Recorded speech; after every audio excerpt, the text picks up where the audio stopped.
تشیع کا کلمہ اور اذان جاری کیوں نہیں کروائی؟ میرے خیال میں اگر موضوع سے متعلق سوال ہو تو زیادہ بہتر ہوگا ان کے لیے بھی. پھر یہ بتا دیں تراویح کیوں ختم نہیں کروائی؟ جی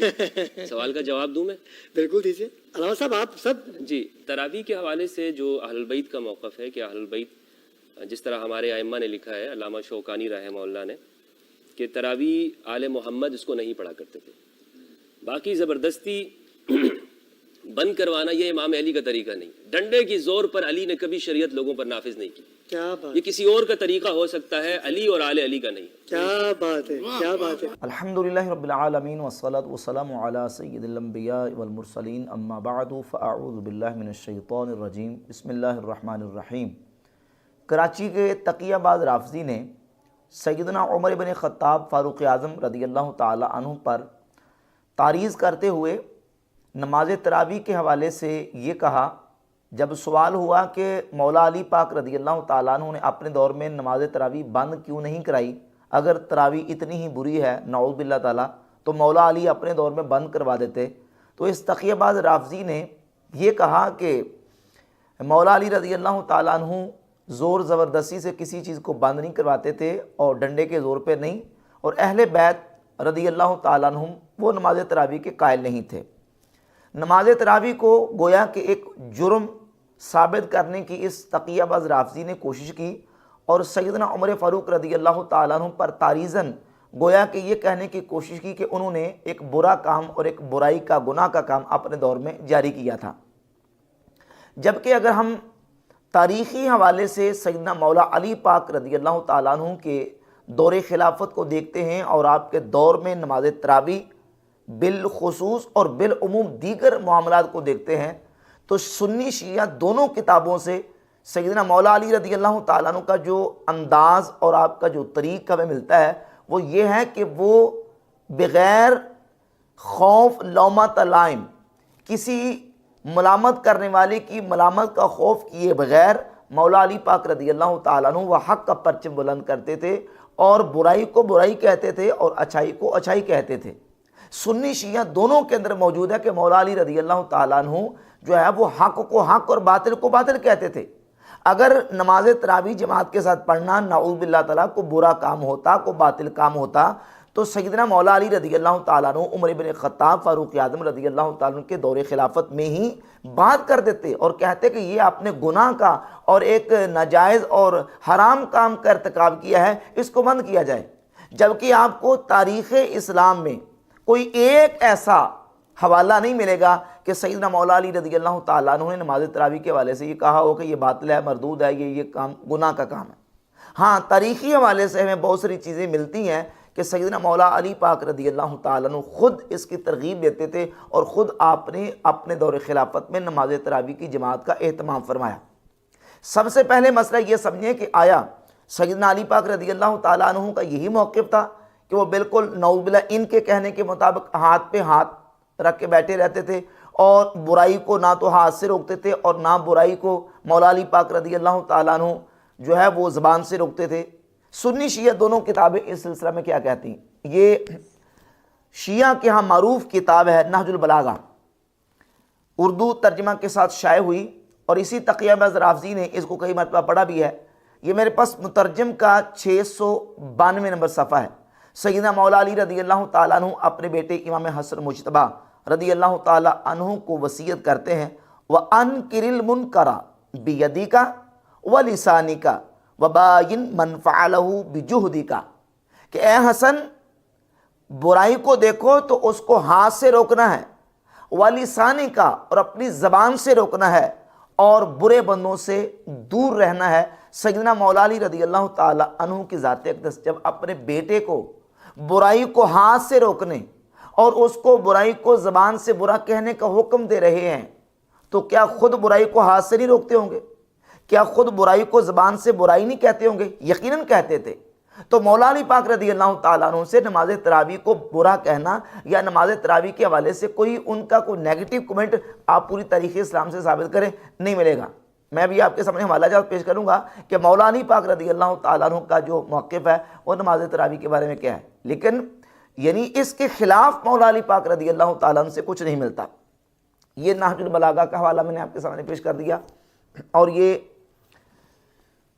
رجال کشی ہے، اس کی جلد نمبر 1 شیعہ کی معتبر اور مستند کتاب ہے۔ یہ تقیہ باز رافضی یہ کہہ رہا تھا کہ مولا علی ڈنڈے کے زور پہ، تلوار کے زور پہ کسی برائی کو نہیں روکتے تھے۔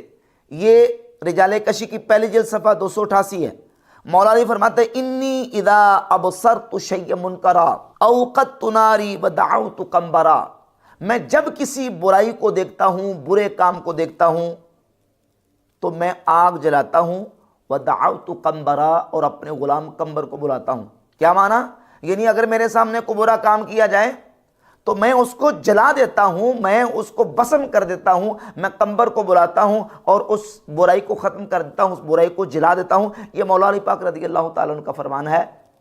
رجال کشی کے اندر، شیعہ کی کتاب کے اندر۔ نہج البلاغہ اور شیعہ کی رجال کشی سے مولا علی پاک رضی اللہ تعالیٰ عنہ کا طریقہ ثابت ہو گیا کہ وہ تو برائی کو برداشت نہیں کرتے تھے، وہ تو گناہ کے کام کو برداشت نہیں کرتے تھے۔ مولا علی پاک رضی اللہ تعالیٰ عنہ سیدنا فاروق اعظم رضی اللہ تعالیٰ عنہ کے دور خلافت میں کوئی ایسا انہوں نے کوئی طریقہ اختیار کیا، کوئی ایسی بات کی کہ نماز تراویح کو برائی کہا ہو؟ چلیں حضرت عمر کے دور میں نہیں تو اپنے دور خلافت میں آپ نے نماز تراویح کے حوالے سے یہ کہا کہ یہ برائی ہے، گناہ ہے اور یہ جو ہے وہ جرم ہو رہا ہے، اس کو بند کر دو؟ نہیں۔ تو پھر آپ نے اس حوالے سے کیا موقف اختیار کیا؟ یہ الشریعہ ہے امام آجوری کی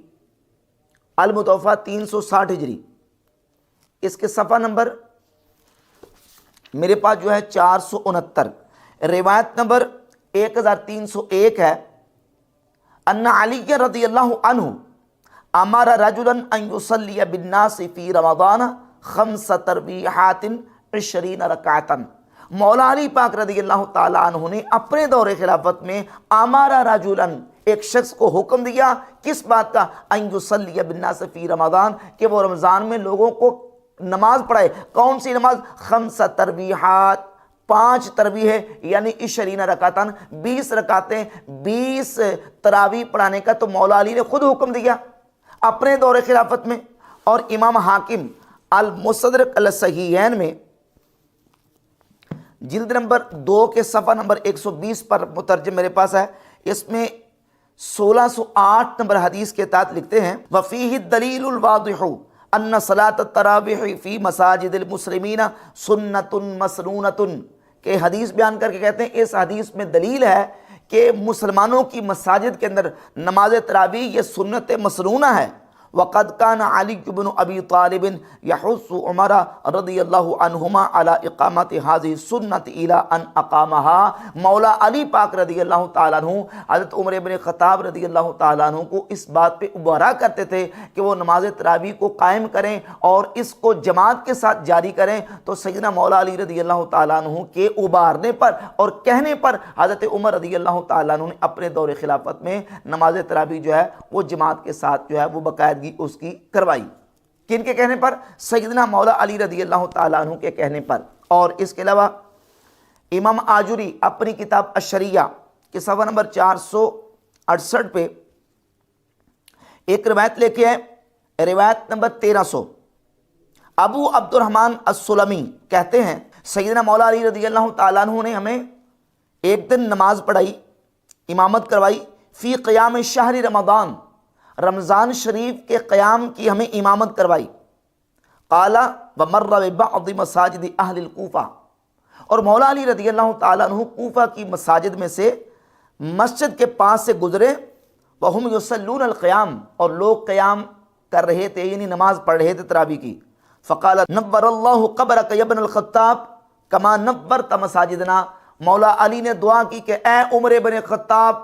اللہ تمہاری قبر کو روشن کر دے جیسے تو نے ہماری مسجدوں کو روشن کیا۔ یہ مولا علی پاک رضی اللہ تعالیٰ عنہ کا اپنے دور خلافت میں نماز تراویح کے حوالے سے اور سیدنا عمر رضی اللہ تعالیٰ عنہ کے اس عمل کے حوالے سے بیان ہے کہ وہ تو دعائیں کر رہے ہیں کہ اے عمر بن خطاب تمہاری قبر کو اللہ روشن کر دے جس طرح تم نے ہماری مسجدوں کو روشن کیا ہے۔ اور روایت نمبر 1298 ہے، اس کے نیچے صفحہ نمبر 468 پہ امام آجوری لے کے وَقَذَا لَمَّا سَنَّ عمر بن الخطاب رضی اللہ عنہ قیام شہر رمضان وجمع الناس علیہ، جب حضرت عمر فاروق رضی اللہ تعالیٰ عنہ نے لوگوں کو جمع کیا اور نماز تراویح قیام شہر رمضان کے لیے حضرت عمر رضی اللہ تعالیٰ عنہ نے اس سلسلہ کو جو ہے وہ شروع کیا، احیا بذالک سنت رسول اللہ صلی اللہ علیہ وآلہ وسلم فصلح الصحابۃ فی جمیع البلدان، حضرت عمر رضی اللہ تعالیٰ عنہ کے اس سنت کو جو ہے وہ زندہ کرنے کی وجہ سے تمام صحابہ نے جہاں جہاں شہروں میں موجود تھے انہوں نے اس کو جو نا وہ شروع کیا، وصلاها علی بن ابی طالب رضی اللہ تعالیٰ عنہ، اور سیدنا مولا علی رضی اللہ تعالیٰ عنہ نے بھی نماز تراویح پڑھی۔ فلما افرت الخلافت الیہ صلاها وامر بالصلاۃ، اور جب خلافت مولا علی تک پہنچی تو مولا علی رضی اللہ تعالی عنہ نے بھی اپنے دور خلافت میں نماز تراویح پڑھی بھی اور پڑھنے کا حکم بھی دیا، وترحم علی عمر رضی اللہ عنہ، اور حضرت مولا علی رضی اللہ تعالی عنہ نے حضرت عمر کے لیے رحمت کی دعائیں کی اور کہا نور اللہ قبرک یا ابن الخطاب کما نورت مساجدنا، اے ابن خطاب اللہ تمہاری قبر کو روشن کرے جس طرح کہ تم نے ہماری مسجدوں کو روشن کر دیا۔ یہ ہے سیدنا مولا علی پاک رضی اللہ تعالیٰ عنہ کا موقف کہ وہ کس طریقے سے نماز تراویح کو خود پڑھ رہے ہیں اور حکم دے رہے ہیں نماز تراویح کو پڑھنے کا، اور پھر سیدنا عمر فاروق رضی اللہ تعالیٰ عنہ کے لیے دعائیں کر رہے ہیں۔ سیدنا مولا علی پاک رضی اللہ تعالیٰ عنہ کی ذات اقدس تو حضرت عمر رضی اللہ تعالیٰ عنہ کے کیے ہوئے فیصلوں کو قائم رکھتے تھے، صدیق اکبر کے کیے ہوئے فیصلوں کو قائم رکھتے تھے۔ سنی شیعہ کتابوں کے اندر بحمد اللہ تعالیٰ ہم حوالہ جات دکھا سکتے ہیں کہ مولا علی پاک رضی اللہ تعالیٰ عنہ نے اپنے دور خلافت میں بھی شیخین کے کیے ہوئے فیصلوں کو بالکل اپنی جگہ پہ قائم رکھا۔ یہ السنن الکبریٰ امام بہقی کی کتاب ہے، اس میں روایت نمبر 20374 ہے،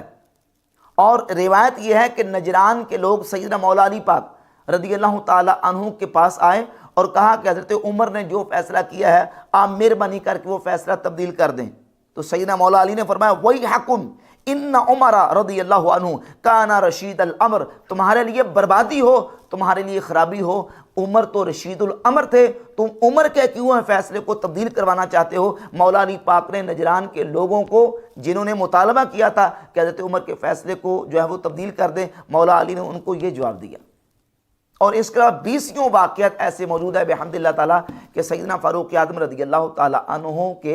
کیے ہوئے فیصلوں کو مولا علی رضی اللہ تعالیٰ عنہ قطعاً جو ہے وہ تبدیل نہیں کرتے تھے، بلکہ ان کے ساتھ متفق تھے اور ان کے ساتھ پیار اور محبت ایسا تھا کہ سیدنا فاروق اعظم رضی اللہ تعالیٰ عنہ کے لیے مولا علی دعائیں کر رہے تھے۔ اور یہ تقیہ باز رافضی یہ کہہ رہا ہے کہ مولا علی جو ہے نا وہ ڈنڈے کے زور پہ اور زور زبردستی سے جو ہے نا وہ نافذ نہیں کرتے تھے اور اہل بیت نماز تراویح نہیں پڑھتے تھے، جبکہ مولا علی پاک رضی اللہ عنہ خود بھی پڑھ رہے ہیں اور پڑھنے کا حکم بھی دے رہے ہیں۔ یہ میرے ہاتھ میں